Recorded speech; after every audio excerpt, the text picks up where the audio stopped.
feel nauseous, believe me. Never had a lot of shit come easy. Had to work hard, struggle just to be me. Had to rise up just so they could see me. Did what I had to do just to feed me, and what was left over I put towards my dreaming. But the only thing in life that has meaning are the things you gotta work for, believe me.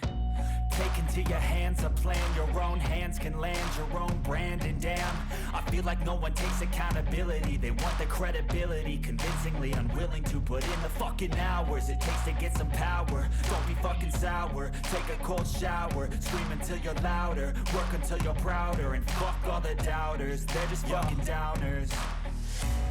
I swear to God they all let me down. I always fought just to wear the crown.